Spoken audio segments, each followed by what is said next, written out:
Hello friends, I hope you're fit and fine. Today we will learn about the last topic for the mass spectroscopy. Mass spectroscopy નો આજે આપણે છેલ્લો lecture છે. એની અંદર આજે આપણે discuss કરશું retrodiesalder reaction and Mackler-Fertie rearrangement, and last one is the spectrum of the alkyne. Saturated hydrocarbon નો આપણે normal અને branch સેચ્યુરેટેડ હાઇડ્રોકાર્બન હશે ત્યારે આપણે એનો સ્પેક્ટ્રમ જોશું લાસ્ટ, બરાબર. તો સૌથી પહેલાં ઇમ્પોર્ટન્ટ ક્વેશ્ચન છે રેટ્રોડાઇસાલ્ડર રિએક્શન અને મેકલર-ફર્ટી રીઅરેન્જમેન્ટ. સૌથી પહેલાં જોઈએ આપણે રેટ્રોડાઇસાલ્ડર રિએક્શન. ઇમ્પોર્ટન્ટ ક્વેશ્ચન છે, ધ્યાન રાખજો. Okay, so retro Diels Alder fragment occur in to the 3 cyclohexene. Let first look at the fragmentation of the cyclohexene. સૌથી પહેલાં આપણે રેટ્રોડાઇસાલ્ડર રિએક્શન છે એ કેની અંદર જોવા મળશે? સાયક્લોહેક્ઝનની અંદર જોવા મળશે. સાયક્લોહેક્ઝનની અંદર 3-4 પોઝિશન ઉપર કાર્બન વચ્ચે બોન્ડ બ્રેક થશે અને 5મા અને 6થા કાર્બન વચ્ચે બોન્ડ બ્રેક થશે, બરાબર. એટલે ડાઇન અને ઓલિફિન ફોર્મ થશે, બરાબર. અહીંયા એ જ લખેલું છે. First ionization occur electron from the double bond transfer to the adjacent carbon and electron from the bond between 3 and 4 carbon transfer to the form second double bond that is the conjugate with the first one. એટલે અહીંયા ત્રીજા અને ચોથા carbon વચ્ચે bond break થાય છે. એ જ રીતે અહીંયા સેકન્ડ લાઇનની અંદર 5મા અને 6થા વચ્ચે બોન્ડ બ્રેક થાય છે એ કીધેલું છે. This rearrangement cleavage of the molecule between the 3 and 4 carbon and 5 and 6 where another electron is transferred to form the double bond between the 4 and 5 carbon. This leaves the olefin and diene. બે compound form થશે, ઓલિફિન અને ડાઇન form થશે, બરાબર. તો અહીંયા કથાની જેમ વાંચશું તો તમને કંઈ સમજાશે નહીં. તો આપણે એક રિએક્શન જોઈએ એટલે તમને વધારે ખ્યાલ આવે કે રેટ્રોડાઇસાલ્ડર રિએક્શન કઈ રીતે થાય છે. ઓકે, તો અહીંયા આ છે રેટ્રોડાઇસાલ્ડર રિએક્શન. એની અંદર શું થતું હશે, કઈ રીતે ફ્રેગમેન્ટ ફોર્મ થશે, કઈ રીતે કટકા ફોર્મ થશે. ઓકે, તો આપણે જોઈએ. તો એના ઉપર પોઝિટિવ ચાર્જ છે, અહીંયા જો પોઝિટિવ ચાર્જ છે. હવે કઈ રીતે બ્રેક થશે એ આપણે જોઈએ. તો ફર્સ્ટ લાઇન મેં તમને કીધી હતી, સેકન્ડ લાઇન અહીંયા ત્રીજા અને ચોથા વચ્ચે બોન્ડ ફોર્મ બ્રેક થશે અને 5મા અને 6થા વચ્ચે બોન્ડ બ્રેક થશે. ત્રીજા ચોથા કાર્બન વચ્ચે આ સાયક્લોહેક્ઝન છે, અહીંયા એક સિંગલ બોન્ડ ડબલ બોન્ડ છે, બરાબર. 1 અને 2 વચ્ચે કેવું છે? ડબલ બોન્ડ છે. તો ક્યાં ક્યાં બોન્ડ બ્રેક થશે સાયક્લોહેક્ઝનની અંદર? તો કે 3rd 4th પોઝિશન અને 6 અને 5 પોઝિશન ઉપર. ધ્યાન રાખજો એટલે સમજાઈ જશે ઇઝીલી. ઓકે, ત્રીજો અને ચોથો બોન્ડ બ્રેક અને 5મા અને 6થા કાર્બન વચ્ચે બોન્ડ બ્રેક. તો આના ઉપર ચાર્જ આવે, આ ચોથા કાર્બન ઉપર નેગેટિવ ચાર્જ, અહીંયા 6થા કાર્બન ઉપર નેગેટિવ ચાર્જ. ઓકે, જો અહીંયા એરો બતાવેલો જ છે એટલે વધારે ખ્યાલ આવે. તો ચોથા કાર્બન ઉપર નેગેટિવ ચાર્જ, 6થા કાર્બન ઉપર નેગેટિવ ચાર્જ. તો ત્રીજા અને 5મા કાર્બન ઉપર શું આવે? Of course positive charge. ત્રીજા અને 5મા ઉપર પોઝિટિવ ચાર્જ. ઓકે, હવે એ જ રીતે શું થશે? હવે અહીંયા જો ત્રીજા કાર્બન ઉપર પોઝિટિવ ચાર્જ, 6થા કાર્બન ઉપર નેગેટિવ ચાર્જ. તો હવે આ પહેલો અને બીજા વચ્ચે જે પાઈ બોન્ડ છે, ફર્સ્ટ અને 2 વચ્ચે પાઈ બોન્ડ બ્રેક થશે એટલે સેકન્ડ ઉપર કેવો ચાર્જ આવશે? Negative charge. ફર્સ્ટ ઉપર કેવો આવશે? Positive charge. હવે નેગેટિવ પોઝિટિવ બોન્ડ ફોર્મેશન કરો એટલે આ ડાઇન ફોર્મ થાય, કોન્જ્યુગેટેડ ફોર્મ થશે. જોઈ લ્યો. ઓકે, ત્રીજા કાર્બન ઉપર પોઝિટિવ ચાર્જ, બીજા કાર્બન ઉપર નેગેટિવ ચાર્જ, ફર્સ્ટ કાર્બન ઉપર પોઝિટિવ ચાર્જ, 6 કાર્બન ઉપર નેગેટિવ ચાર્જ, 5th કાર્બન ઉપર પોઝિટિવ ચાર્જ અને ચોથા કાર્બન ઉપર નેગેટિવ. તો ચોથા અને 5મા વચ્ચે બોન્ડ ફોર્મેશન નેગેટિવ પોઝિટિવ જો અહીંયા, તો શું થાય? ઓલિફિન ફોર્મ થાય. ઓકે, બીજા અને ત્રીજા કાર્બન વચ્ચે બોન્ડ ફોર્મેશન એટલે ડબલ બોન્ડ, જો બીજા અને ત્રીજા વચ્ચે. ઓકે, બીજા અને પહેલા અને 6થા વચ્ચે બોન્ડ ફોર્મેશન પોઝિટિવ નેગેટિવ. તો પહેલો અને 6થો કાર્બન વચ્ચે બોન્ડ ફોર્મેશન. પહેલા અને બીજા વચ્ચે બોન્ડ બ્રેક, જો પાઈ બોન્ડ બ્રેક થાય. અહીંયા જો બ્રેક બોન્ડ ડબલ બોન્ડ હતા એ વયા ગયા એટલે શું થશે? આ રીતનું કમ્પાઉન્ડ ફોર્મ થશે. અહીંયા ઓલરેડી તમને એરો ડ્રો કરેલા છે એટલે વધારે ખ્યાલ આવશે કે કઈ રીતે બોન્ડ બ્રેક થશે ને કઈ રીતે બોન્ડ ફોર્મ થશે. તમારે યાદ એટલું રાખવાનું, ત્રીજા ચોથા અને 5મા 6થા વચ્ચે બોન્ડ બ્રેક અને પહેલો બીજો વચ્ચે જે પાઈ બોન્ડ છે એ બ્રેક થાય. જો અહીંયા ડબલ બોન્ડ છે ને એ બ્રેક થાય છે. તો 6થા ઉપર નેગેટિવ ચાર્જ, તો 5મા ઉપર પોઝિટિવ ચાર્જ. ઓકે, ચોથા ઉપર નેગેટિવ ચાર્જ, ત્રીજા ઉપર પોઝિટિવ ચાર્જ. પહેલો અને બીજો, તો બીજા ઉપર નેગેટિવ ચાર્જ, ફર્સ્ટ ઉપર પોઝિટિવ ચાર્જ. હવે પોઝિટિવ નેગેટિવ જોડી દો એટલે તમારું બની જશે ડાઇન અને ઓલિફિન. હવે આ પોઝિટિવ ચાર્જ કેની સાથે જશે? તો આ પોઝિટિવ ચાર્જ જેની અંદર કોન્જ્યુગેટેડ હશે, મીન્સ હરીફરી શકવાની ક્ષમતા જેનામાં હશે એની સાથે જશે, જેની અંદર કોન્જ્યુગેશન વધારે હશે, સ્ટ્રોંગ કોન્જ્યુગેશન હશે, એની સાથે પોઝિટિવ ચાર્જ જશે. તો અહીંયા ડાઇનની અંદર જો કોન્જ્યુગેશન છે, અલ્ટરનેટિવ ડબલ બોન્ડ, એને શું કહેવાય? કોન્જ્યુગેશન કહેવાય. તો અહીંયા ડબલ, સિંગલ, ડબલ, તો કોન્જ્યુગેશન વધારે છે કેના કરતાં? ઓલિફિન કરતાં. એટલે પોઝિટિવ ચાર્જ કેની સાથે જશે? ડાઇન સાથે જશે. આને કહેવાય રેટ્રોડાઇસઆલ્ડર રિએક્શન. શું કહેવામાં આવે છે? રેટ્રોડાઇસઆલ્ડર રિએક્શન. આ બે ફ્રેગમેન્ટ જોવા મળે છે. કયા? ડાઇન અને ઓલિફિન નામના બે કટકા જોવા મળે છે, ફ્રેગમેન્ટ જોવા મળે છે. ઓકે, તો અહીંયા તમને સમજાઈ ગયો છે રેટ્રોડાઇસઆલ્ડર રિએક્શન કેની અંદર જોવા મળે? સાયક્લોહેક્ઝેનની અંદર. કયા બોન્ડ બ્રેક થાય? તો ત્રીજા અને ચોથા વચ્ચે બોન્ડ બ્રેક થશે. ઓકે, અને પાંચમા અને છઠ્ઠા વચ્ચે બોન્ડ બ્રેક થશે. એટલે શું ફોર્મ થશે? તો કે ઓલિફિન અને ડાઇન બે કમ્પાઉન્ડ ફોર્મ થશે. તો આ હતું રેટ્રોડાઇસઆલ્ડર રિએક્શન. નેક્સ્ટ આપણે જોઈએ એ જ રીતનું મેક્લેફર્ટી રીઅરેન્જમેન્ટ. મેક્લેફર્ટી રીઅરેન્જમેન્ટની અંદર પણ સેમ ટુ સેમ કેની અંદર જોવા મળશે? તો કે McLafferty rearrangement can occur in to the ketone, aldehyde, carboxylic acid and ester. કેની અંદર જોવા મળશે? McLafferty rearrangement can occur in to the ketone, aldehyde, carboxylic acid and ester. આની અંદર જોવા મળે છે. આપણે જે એક્ઝામ્પલ લીધેલું છે અહીંયા, એ કેનું છે? તો કે કીટોનનું છે. કેનું છે? કીટોનનું. ઓકે, કીટોનની અંદર આપણે મેક્લેફર્ટી રીઅરેન્જમેન્ટ જોશું. તો આ મેક્લેફર્ટી રીઅરેન્જમેન્ટ અને રેટ્રોડાઇસઆલ્ડર રિએક્શન ઇમ્પોર્ટન્ટ ક્વેશ્ચન છે, ધ્યાન રાખજો. ઓકે, તો અહીંયા ઇન ધીસ રીઅરેન્જમેન્ટ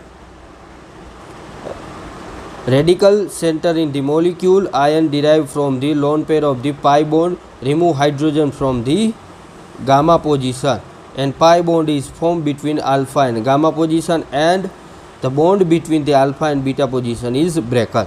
બરાબર, અહીંયા આપણે મિકેનિઝમ જોશું એટલે આ જે લાઈન છે એ તમને સમજાઈ જશે. શું કીધેલું છે? તો કે અહીંયા જે આલ્ફા અને બીટા વચ્ચે જે બોન્ડ છે, આ કીટોન છે. જો અહીંયા COO છે એટલે કીટોન કમ્પાઉન્ડ છે. તો કીટોન કમ્પાઉન્ડની અંદર આપણે મેક્લેફર્ટી રીઅરેન્જમેન્ટ જોઈએ. તો સૌથી પહેલાં તમારે બોન્ડ ક્યાં બ્રેક કરવાનો? તો કે આલ્ફા અને બીટા. બરાબર, કીટોન અહીંયા છે તો પહેલો કાર્બન હોય એને શું કહેવાય? આલ્ફા. બીજો કાર્બન હોય એને બીટા. થર્ડ કાર્બન હોય એને ગામા. આ રીતનું લાઇનમાં કહેવાનું. તો અહીંયા 3 કાર્બન છે, ચોથો કાર્બન અહીંયા છે, પણ અહીંયા આપણે કેલ્ક્યુલેટ કરતા નથી, આપણે આ સાઈડથી જાય છે. એટલે આ પણ આલ્ફા થશે. બરાબર, પહેલો છે એટલે. તો આલ્ફા અને બીટા વચ્ચે તો કે ફર્સ્ટ કાર્બન અને સેકન્ડ કાર્બન.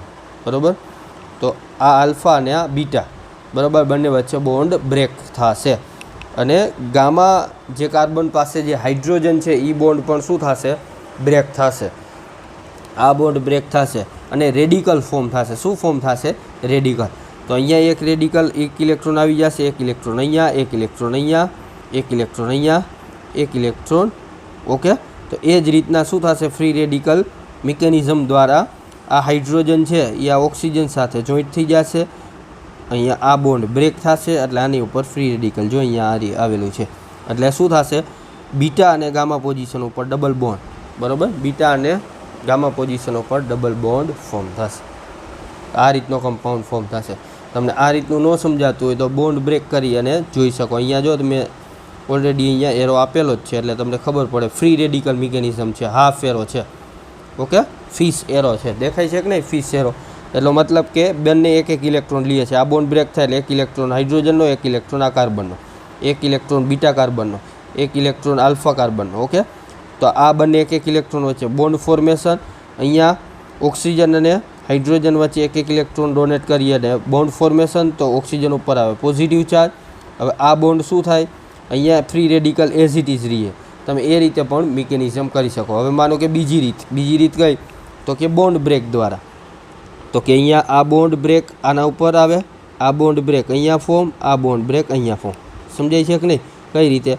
આ પાઈ બોન્ડ છે એ બ્રેક થાય ને અહીંયા બોન્ડ ફોર્મ થાય. રેડી? આ બોન્ડ બ્રેક થઈને અહીંયા ફોર્મ થાય. આ બોન્ડ બ્રેક થઈને ઓક્સિજન અને હાઇડ્રોજન વચ્ચે ફોર્મ થાય. એ રીતે પણ તમે કરી શકો. તો અહીંયા ફ્રી રેડિકલ આવશે નહીં, ઓક્સિજન ઉપર પોઝિટિવ ચાર્જ રહેશે, એમાં કંઈ ચેન્જીસ થશે નહીં. કારણ કે આ તમે પાઈ બોન્ડ બ્રેક કરો, બરાબર, તો એના ઉપર positive charge as it is રહી. ઓકે, તો આ રીતનું મેક્લેફર્ટી રીઅરેન્જમેન્ટ જોવા મળશે. ફર્સ્ટ આપણે જોયું, કયું જોયું? રેટ્રોડાઇસઆલ્ડર રિએક્શન. એની અંદર ડાઇન અને ઓલિફિન ફોર્મ થશે. અને સેકન્ડ આપણે જોયું મેક્લેફર્ટી રીઅરેન્જમેન્ટ. એની અંદર પણ ઓલિફિન કમ્પાઉન્ડ ફોર્મ થશે. ઓકે, તો અહીંયા કીટોન ઉપર પોઝિટિવ ચાર્જ આવશે અને ઓલિફિન કમ્પાઉન્ડ ફોર્મ થશે કેની અંદર મેક્લેફર્ટી રીઅરેન્જમેન્ટની અંદર. ઓકે, એના પછી આપણે લાસ્ટ ટોપિક જોઈએ માસ સ્પેક્ટ્રા ઓફ ધી આલ્કેન. 2 આલ્કેન આપણે લેશું, એના આપણે માસ સ્પેક્ટ્રા જોશું. તો તમને માસ સ્પેક્ટ્રાની ખબર છે, માસ સ્પેક્ટ્રમ કેવું હશે તો કે અહીંયા હશે mass by charge ratio into the horizontal line we take the mass by charge ratio and on to the vertical line we take the intensity or abundance. બરાબર, અબન્ડન્સ લેશું અથવા તો ઇન્ટેન્સિટી લેશું. એ 100% કેનું લેશું તો કે બેઝ પીકની જેટલી ઇન્ટેન્સિટી આવશે એ આપણે એને શું કહી દેશું 100% કહી દેશું. આ તમને ખબર છે માસ સ્પેક્ટ્રમની અંદર. તો અહીંયા જે કેનું માસ સ્પેક્ટ્રમ લીધું છે તો કે આલ્કેન કેવો હતો કે સેચ્યુરેટેડ આલ્કેન. બરાબર, ડબલ બોન્ડ ક્યાંય છે નહીં, સેચ્યુરેટેડ છે. જો તો અહીંયા ટોટલ કેટલા કાર્બન લીધા આપણે 16 કાર્બન લીધા. કેટલા કાર્બન C6H434. એનો મોલિક્યુલર વેઇટ કેટલો હશે 26 હશે. તો હવે આપણે આ માસ સ્પેક્ટ્રો માસની અંદર નાખી તો ખાલી 226 મોલિક્યુલર વેઇટવાળો જ કમ્પાઉન્ડ જોવા મળશે નહીં. એના ઉપર આપણે ઇલેક્ટ્રોનિક બોમ્બાર્ડમેન્ટ કરી 70 ઇલેક્ટ્રોન વોટનું બોમ્બાર્ડમેન્ટ કરીશ એટલે અલગ અલગ કટકા પણ જોવા મળશે. અમુક આખા કટકા જોવા મળશે, અમુક અલગ જગ્યાએ બ્રેક થયેલા કટકા જોવા મળશે. ક્યાંક બ્રેક થઈ ગયા. તો બધા કટકાના બધા મોલિક્યુલર વેઇટના તમને શું જોવા મળશે પીક જોવા મળશે. એની ઇન્ટેન્સિટી બધાની અલગ હશે. જે કટકો સૌથી વધારે જોવા મળશે એની ઇન્ટેન્સિટી, એનું એબન્ડન્સ કેવું મળશે વધારે જોવા મળશે. ઓકે, તો અહીંયા કંઈ બ્રાન્ચ છે નહીં, કેવું છે નોર્મલ હેક્ઝાડીકેન છે એટલે 16 કાર્બન છે અને 34 કેટલા છે હાઇડ્રોજન છે. એનો મોલિક્યુલર વેઇટ છે 26 એટલે 26થી ઉપર એક પણ આવશે નહીં, 26થી નીચે. જો અહીંયા 26 ઉપર એક પણ તમને પીક જોવા મળશે નહીં. જો 26 ઉપર પીક જોવા મળે તો કંઈક એની સાથે બીજો કમ્પાઉન્ડ પણ પ્રેઝન્ટ છે, એનો મતલબ એવો થાય. તો આપણે નોર્મલ હેક્ઝાડીકેન નાખશું તો અલગ કટકા જોવા મળશે. આ બધા કટકા જોવા મળશે. 1 કાર્બન હોઈ શકે, 2 કાર્બન હોઈ શકે, 3 હોઈ શકે. આ 4 કાર્બન છે. આ કેટલા કાર્બન છે 4 કાર્બનનો પીક છે. આ 5 કાર્બનનો પીક છે. 6 7 8 9 10 અલગ બધા કટકા જોવા મળશે. જેની અંદર 11 કાર્બન હોઈ શકે, 14 કાર્બન હોઈ શકે, એવો પણ પીક જોવા મળે. એટલે જેમ તમે મોલિક્યુલર વેઇટ વધતો જશે, જો જેમ મોલિક્યુલર વેઇટ કટકાનો વધતો જશે એમ એની ઇન્ટેન્સિટી કેવી જોવા મળશે ઓછી જોવા મળશે. બરાબર, જેમ નાનો હશે પીક એની ઇન્ટેન્સિટી કેવી હશે વધારે હશે. એટલે નાના કટકા સૌથી વધારે જોવા મળશે કેવા કરતાં મોટા કટકા કરતાં. તો અહીંયા સૌથી વધારે જે કટકો જોવા મળે છે એ C14નો છે. C4 જેની અંદર 4 કાર્બન હોય તો કે 1 2 3 4. તો અહીંયાથી બોન્ડ બ્રેક થશે. આ બોન્ડ શું થઈ ગયો છે 2. તો 4 કાર્બનવાળા કટકા સૌથી વધારે જોવા મળશે. 4 કાર્બનવાળા કટકા શું જોવા મળશે સૌથી વધારે જોવા મળશે. એટલે એનો મોલિક્યુલર વેઇટ થશે 57. 4 કાર્બન એટલે ઓકે, 4 કાર્બન એટલે 12 ચોક 12 દુ 24, 12 36, 12 ચોક 48, 48 અને 4 દુ 8 ને 9 હાઇડ્રોજનના ગણો એટલે કેટલા થઈ જશે 57. બરાબર, કાર્બનનો મોલિક્યુલર વેઇટ 12, હાઇડ્રોજનનો મોલિક્યુલર વેઇટ બરાબર તો 1. એટલે કેટલા ટોટલ કાર્બન તો કે 4 કાર્બન એટલે 12 ચોક 48 અને 9 હાઇડ્રોજન C2N + 1. બરાબર, તો કેટલા જોવા મળશે 4 કાર્બનના કટકા જોવા મળશે. તો અહીંયા જે 4 કાર્બન છે વધારે એ 57 જોવા મળશે. 57 જે મોલિક્યુલર વેઇટ એ સૌથી વધારે જોવા મળે છે. ઓકે, તો અહીંયા જે કાર્બનનો કટકા જે 4 હશે એ સૌથી વધારે જોવા મળે છે. Okay, so here this 57 molecular weight we take the base peak. અને બેઝ પીક કહેવામાં આવે છે કારણ કે એની ઇન્ટેન્સિટી કેવી હશે સૌથી વધારે. એટલે એની ઇન્ટેન્સિટી કેટલી ધાર લેવામાં આવશે 100%. બરાબર, તો બીજાની ઇન્ટેન્સિટી આની કમ્પેરિઝનમાં લેવામાં આવશે. તો જેની ઇન્ટેન્સિટી સૌથી વધારે હોય એને આપણે બેઝ પીક લેશું. તો અહીંયા બેઝ પીક તરીકે શું આવશે 57 molecular weight C4 and H9. Okay, તો આ જે છે એ બેઝ પીક તરીકે વર્તશે. બરાબર, તો જેની અંદર 4 કાર્બન હશે અને 9 હાઇડ્રોજન હશે જેનો મોલિક્યુલર વેઇટ 57 થશે. એ 57ની ઇન્ટેન્સિટી સૌથી વધારે હશે એટલા માટે એને બેઝ પીક તરીકે લેશું. એટલે એની ઇન્ટેન્સિટી બીજાની સાથે કમ્પેરિઝન કરવામાં આવશે. અહીંયા 43 છે એની 90% અપ્રોક્સિમેટલી શું થશે ઇન્ટેન્સિટી થશે કારણ કે આપણે 100% બેઝ પીકની 57ની લઈ લેશું. તો આ રીતે અલગ અલગ કટકા જોવા મળશે. જેમ મોલિક્યુલર વેઇટ વધશે એમ એની ઇન્ટેન્સિટીમાં શું થાય છે, જો ઘટાડો થતો જશે. ઇન્ટેન્સિટી કેવી થતી જશે, અબન્ડન્સ ઘટતું જશે. અને સૌથી છેલ્લે જે પીક મળશે એને કહેવામાં આવે છે પેરેન્ટ પીક. શું કહેવામાં આવે છે, પેરેન્ટ પીક કહેવામાં આવે છે, બરાબર. તો પેરેન્ટ પીક છે 226, એટલે મોલિક્યુલર પીક પણ કહેવામાં આવે છે અથવા તો પેરેન્ટ પીક પણ કહેવામાં આવે છે. જેનો મોલિક્યુલર વેઇટ સૌથી વધારે હશે તો એનો મોલિક્યુલર વેઇટ 226 છે, જેનું એક પણ ફ્રેગમેન્ટ થયેલું હશે નહીં, એક પણ કટકો થયેલો હશે નહીં. તો અહીંયા જે છે એને મોલિક્યુલર આયન પીક કહેવામાં આવે છે, જેનો મોલિક્યુલર વેઇટ 226 છે. બાકીના બધાને શું કહેશું આપણે, ડોટર આયન પીક. શું કહેશું, ડોટર આયન પીક કહેવામાં આવે છે. અને 57 ને આપણે કહી દઈશું બેઝ પીક. તો આ હતો હેક્ઝાડિકેન એટલે નોર્મલ આલ્કેન, બરાબર, જેની અંદર બ્રાન્ચ એક પણ પ્રેઝન્ટ છે નહીં. હવે આપણે નેક્સ્ટ જે સ્પેક્ટ્રમ જોશું એની અંદર આપણે કોઈ પણ એક 5મી પોઝિશન ઉપર, આ લોંગ ચેઇન છે એની અંદર ટોટલ આપણે 5મી પોઝિશન 1, જો અહીંયા 1 2 3 4 અને 5, આ 5 પોઝિશન 5મા નંબર કાર્બન ઉપર આપણે CH3 લઈ લેશું. એટલે એક મિથાઇલ ગ્રુપ ક્યાં લઈ લેશું, 5મા કાર્બન ઉપર સબસ્ટિટ્યુશન કરાવશું. અને જે અહીંયા 16મો કાર્બન છે ને એ હટાવી દઈશું. એટલે ટોટલ ચેઇન 15ની હશે, 15 કાર્બનની ચેઇન હશે. અને એક CH3 16મો જે કાર્બન છે એ બ્રાન્ચ તરીકે 5મી પોઝિશન ઉપર હશે. છે તો સેચ્યુરેટેડ આલ્કેન, પણ આની અંદર બ્રાન્ચ પ્રેઝન્ટ છે. તો મોલિક્યુલર પીક જે સ્પેક્ટ્રમ છે એ કેવું થઈ જશે, ચેન્જ થઈ જશે. તો એ કેવો જોવા મળશે, તો કે અહીંયા જે છે એના જેવો જોવા મળશે. નામ શું છે, તો કે પેન્ટાડિકેન 5 મિથાઇલ, બરાબર. પેન્ટાડિકેન એટલે ટોટલ 15 કાર્બન આ રીતના હશે. કેટલા કાર્બન હશે, 15 કાર્બન. અને 5મો કાર્બન 1 2 3 4 અને 5 કાર્બન ઉપર CH3 હશે. 5મા કાર્બન ઉપર શું હશે, CH3 પ્રેઝન્ટ હશે. તો અહીંયા બ્રાન્ચ છે, બ્રાન્ચ પ્રેઝન્ટ છે. તો એના સ્પેક્ટ્રમની અંદર ચેન્જ થશે, થોડો ઘણો ચેન્જ થશે. મોલિક્યુલર વેઇટ અહીંયા 226 છે, molecular ion peak same to same મળશે, પણ એના બેઝ પીકમાં શું થશે, ચેન્જ થશે. જો અહીંયા 57, જો સેચ્યુરેટેડ નોર્મલ હેક્ઝાડિકેન હતું ત્યારે તમને 57 મોલિક્યુલર વેઇટવાળો શું મળ્યો હતો, મોલિક્યુલર વેઇટવાળો બેઝ પીક મળ્યો હતો. પણ અહીંયા શું છે, C30, બરાબર, C3 એન્ડ H7, બરાબર, આ મોલિક્યુલર વેઇટ જોવા મળશે, બરાબર. આ મોલિક્યુલનો બેઝ પીક જોવા મળશે, જેની ઇન્ટેન્સિટી આપણે 100% લેશું. તો 3 કાર્બન છે, 1 2 3, અહીંયા કટકો જોવા મળશે. કયા જગ્યાએ, આ જગ્યાએ કટકો જોવા મળશે, 1 2 3, બરાબર. 3 કાર્બન જોવા મળશે, 3 કાર્બન અને હાઇડ્રોજન કેટલા, 7, એવા કટકા ઘણા બધા જોવા મળશે. એટલા માટે એની ઇન્ટેન્સિટી સૌથી વધારે લેવામાં આવે છે.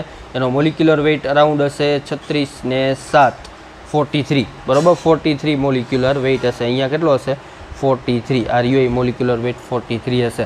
એનું અબન્ડન્સ, એની ઇન્ટેન્સિટી સૌથી વધારે હશે. 43 મોલિક્યુલર વેઇટવાળા કટકા કેવા મળશે, સૌથી વધારે જોવા મળશે. એટલે એની તીવ્રતા સૌથી વધારે હશે, અબન્ડન્સ સૌથી વધારે હશે. એટલા માટે એની ઇન્ટેન્સિટી આપણે 100% લઈ લઈશું. બાકીની ઇન્ટેન્સિટી એની સાથે કમ્પેરિઝન કરશું.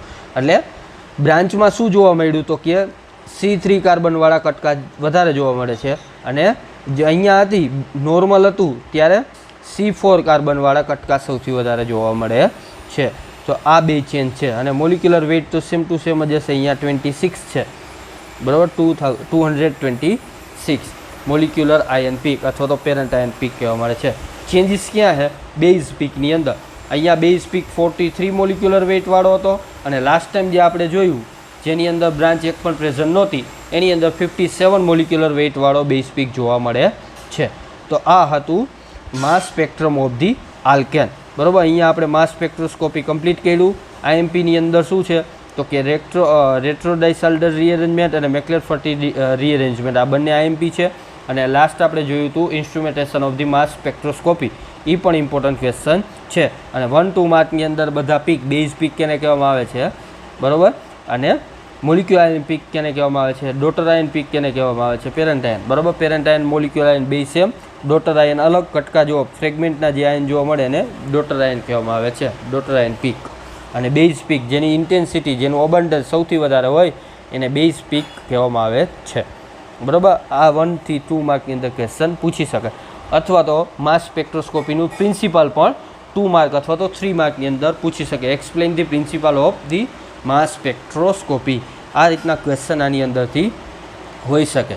તો માસ સ્પેક્ટ્રોસ્કોપી ઇમ્પોર્ટન્ટ છે, બરાબર. તો આ ચેપ્ટર અહીંયા આ યુનિટ આપણે કમ્પ્લીટ કરી છે. નેક્સ્ટ આપણે યુનિટ કરશું ચાલુ એન્વાયરમેન્ટ કેમેસ્ટ્રી, બરાબર. એન્વાયરમેન્ટ કેમેસ્ટ્રી, ઇન્ડસ્ટ્રીયલ કેમેસ્ટ્રી જે ચેપ્ટર છે એ આપણે લાસ્ટ ટાઈમ ચાલુ કરશું. Okay, thank you friends.